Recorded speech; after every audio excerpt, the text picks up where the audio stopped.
So hi, as I said, my name's James, and I'm a consultant paediatrician down in Basingstoke Hospital. For the people who were here for the last session, it's nowhere near as exciting, and I apologise for that, but we'll try and make it as interesting as possible. I want to tell you about a project that we've been working on for the past 2 or 3 years, developing an application for mobile phones and iPads to deliver simulations in an in-situ environment. And this all started, for me personally, when I did a quality improvement fellowship a couple of years ago, and part of that was developing a sim program for GP trainees, level 1 paediatric trainees, doing in-situ simulation. And a typical simulation program development, we came up with lots of material, we developed lots of simulations, we developed lots of extra resources to go with it, and I ended up with this big lever arch file, which I proudly presented at the end of my fellowship and said, this is all the work I've been doing. And thankfully, people around our region said, well, that's really good, can I have a copy? So I emailed them across this huge file of data. They then printed it out, they put it on their shelves with their big lever arch folders. And then people came back to me and said, well, I've got this simulation which would work really well. So we each emailed it back and forth to each other, we each printed it out, and it just got really unwieldy. And then we got on to starting to deliver these programs in our regional hospitals. And I've been really used to doing simulation in a controlled environment, in a sim suite environment.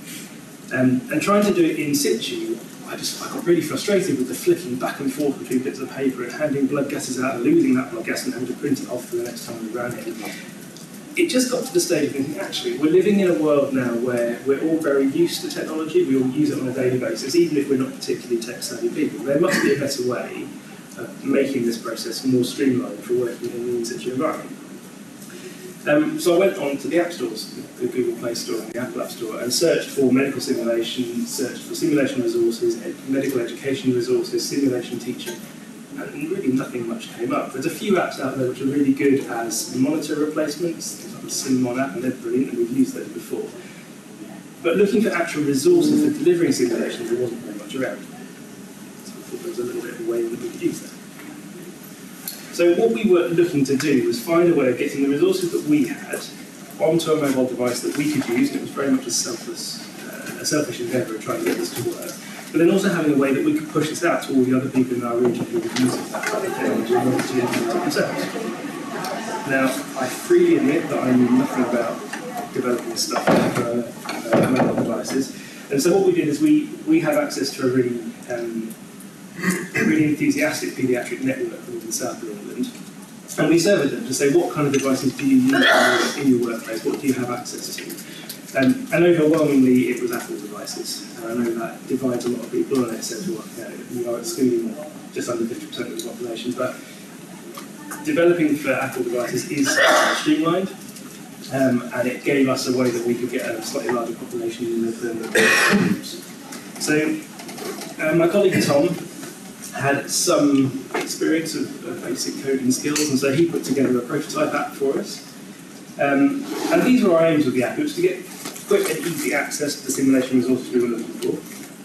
Being able to pull those different types of multimedia resources together so that we've got photos, we've got ECG, we've got some video and sound files. Make this all available offline. I don't know what it's like in your centres, but our hospitals are horrendously bad for having Wi-Fi access in the areas where you actually need it. And so we really need this to be an offline resource. And then, more importantly, the ability to share it out so that we've got this back and forth communication with our other teachers in our region. So we put something together. It took Tom just under 4 months to put together this initial prototype. And we showed it off. We showed it off around our region to some of our education colleagues, but we presented it at some of our local regional forums and got really good feedback from it. And using it in practice, people said it worked really well. We got some nice real-time feedback on how it made the process a lot easier. But we did have some problems. The first one being it was incredibly hard work for Tom to code all of this information into an app and get it onto all these mobile devices. And it wasn't as hard for the coding, but putting... That's disappointing. I'll keep going. Putting these... there is a video, so we could get it working. To be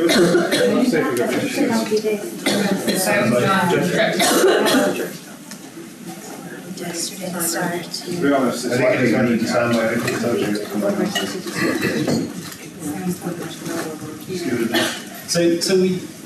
the problems came in that putting new simulations onto the app was a laborious process, and if any of you are coders out there, I'm sure you can appreciate how difficult it is. But putting multiple different files into a categorised format was just taking Tom too much time. And when we only had 8 sims there in the first instance, it was proving a bit difficult. And we wanted this to be able, we wanted this to be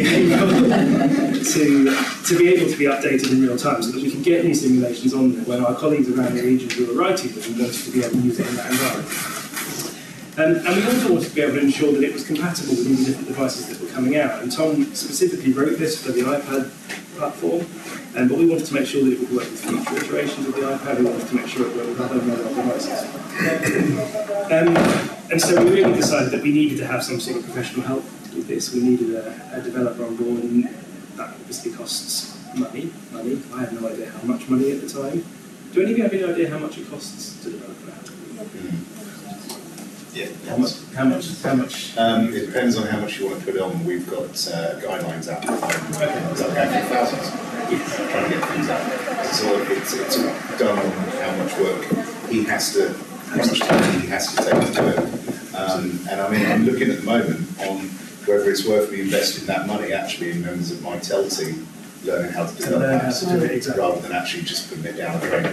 That was what we wanted to do. We wanted to be able to take the time, mainly to teach Tom how to do it properly, but we, as a clinician, as both of us being active clinicians, we didn't really have time to do that. We were very lucky. We managed to find a developer who had a background in primary school education, but who had then dabbled in various developing platforms. Halfway there, aren't we?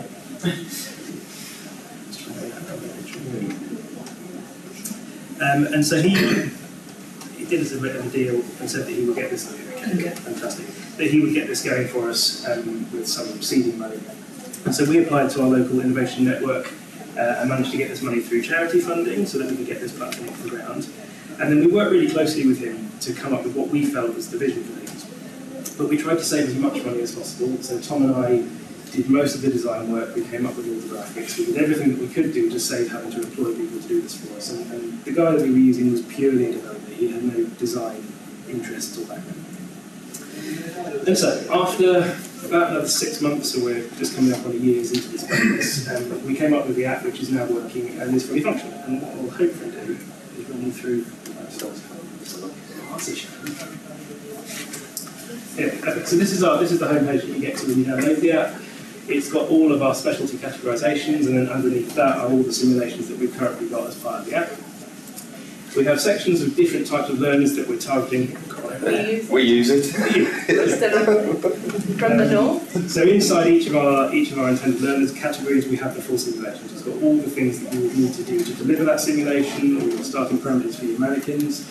But we also have the additional media there that you can use in real time during that in-situ simulation, and you can display that for your candidates as you go through. We also have all our local guidelines, so if teams want to refer to local guidelines, so they've got those ready to be used, and they can be local to your trust or local or national guidelines. And a lot of our simulations, not all, but a lot of them have handouts that we can give to our learners after the simulation's happened. And what's really nice is you can send these directly to your candidates by getting them to enter their email address every time as you go, and that gets sent straight out to their email address once they're finished. All our simulations are categorised alphabetically. We've got just over 80 in there at the moment, categorised into each of these different types. They can all be favorited by tapping on the star icon. That means you can get quickly to them if you're running specific programs or you're doing simulations over and over again. Or you can just search our database and see what's there in case you don't know that we have a particular guideline. Bronchiolitis is a nice one because it shows some of our video capabilities. So we have embedded video files in here that run natively on the app. They don't need a Wi-Fi connection to run. They do have sound with them as well, which you can't hear, but they do have sound with them as well. And in addition to all the simulation resources, we've also got our resources for other parts of simulations. So we've got links to all the roulage recipe books that are out there on the internet at the moment. We've got links to the simulation templates and the blood gas templates and everything else that you would need to write your new simulations. And we've got links to organisations and other apps that we found that we found really useful for simulation training in the In-situ. So that's where we are at the moment, and we put this out on the App Store just under a year ago now, in December 2016. And it took a while, to get there. But we put it out for free, and we really wanted to have this as a free resource, because whilst it's fine to have the simulations out there that we've developed, we want people to be able to develop their own and get them onto the platform so that they can use it in their own environment, and also to share that out amongst the community. And in hindsight, maybe being a bit altruistic wasn't the best option, but actually I think the more we develop this type of resource, the easier it's going to be for people to use. Our developer was fantastic in providing us a really simple back-end system through Amazon Web Service, which means that we can upload apps in real time. So if you were to send me your apps today, I could put it on the system tonight and it would get pushed out to all those devices the next time you open the app up.